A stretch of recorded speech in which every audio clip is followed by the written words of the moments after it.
আসসালামু আলাইকুম। বেঙ্গলি রান্না সবাইকে স্বাগতম। আজকে আমি আবারও এক শরবতের রেসিপি নিয়ে আপনাদের সামনে হাজির হলাম। আজকে আমি আপনাদের দেখাবো পুদিনা পাতার শরবত। পুদিনা পাতার শরবত শরীরের জন্য খুবই উপকারী, এটাকে হজম শক্তি বাড়াতে সাহায্য করে। আজকে আমি আপনাদেরকে পুদিনা পাতার শরবতের রেসিপি তৈরি করে দেখাবো। এখানে আমি এক বাটি পুদিনা পাতা নিয়েছি। পুদিনা পাতা আমি ভালোভাবে ধুয়ে পরিষ্কার করে নিয়েছি। পুদিনা পাতার সাইজ কয়েক রকমের হয়ে থাকে, আমি এটা দিয়ে শরবত তৈরি করব।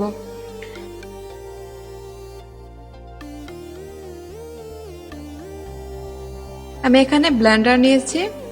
এবার আমি সেই পুদিনা পাতাগুলো এখানে দিয়ে দিচ্ছি। দিয়ে দিচ্ছি স্বাদমতো লবণ, দিয়ে দিচ্ছি ভাজা জিরা গুঁড়ো, দিয়ে দিচ্ছি গোলমরিচ 1 চিমটি। এবার দিয়ে দিচ্ছি পরিমাণ মতো চিনি। এখানে আমি 3 চামচ চিনি নিয়েছি, আপনারা চাইলে কম বেশি নিতে পারেন।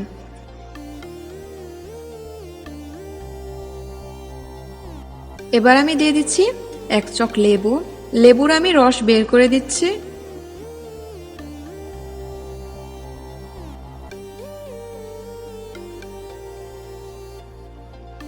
এবার আমি দিয়ে দিচ্ছি পরিমাণ মতো পানি। পানিটা দিয়ে এবার আমি এটাকে ব্লেন্ড করে নেব। এই তো আমার ব্লেন্ড করা রেডি, দেখতেই পাচ্ছেন। এখানে কিছু পুদিনা পাতার আঁশ রয়েছে, সেই জন্য আমি সরাসরি এটাকে শরবত তৈরি করব না, আগে আমি এটাকে ছাঁকনি দিয়ে ছেঁকে নেব।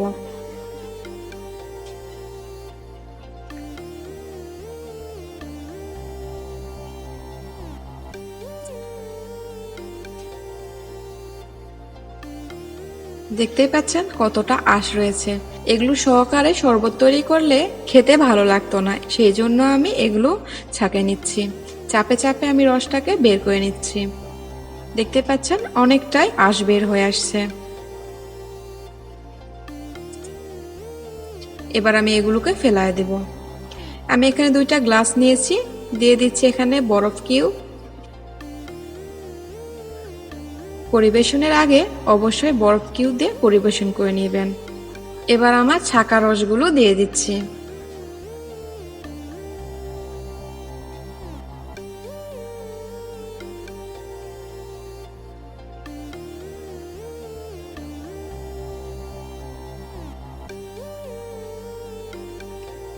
রসগুলো আমার দেওয়া হয়ে গেল। এবার আমি এখানে ঠান্ডা পানি দিচ্ছি।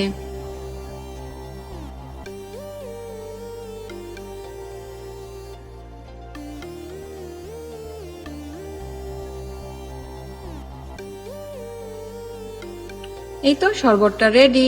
একটু নেড়ে নিলেই পুদিনার শরবতটা রেডি। খুব সহজেই এই শরবতটা তৈরি করে আপনাদেরকে দেখালাম। আপনারাও পুদিনা পাতা শরবত অনায়াসে বাসায় তৈরি করে নিতে পারেন।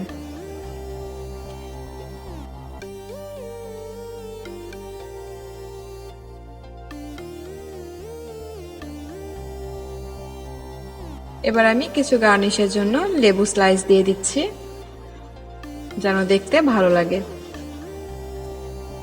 এবার আমি এখানে দিয়ে দিচ্ছি কিছু পুদিনা পাতা। পুরাটাই দেখার সৌন্দর্যের কারণে আপনারা চাইলে নাও দিতে পারেন। এই তো আমার শরবত রেডি।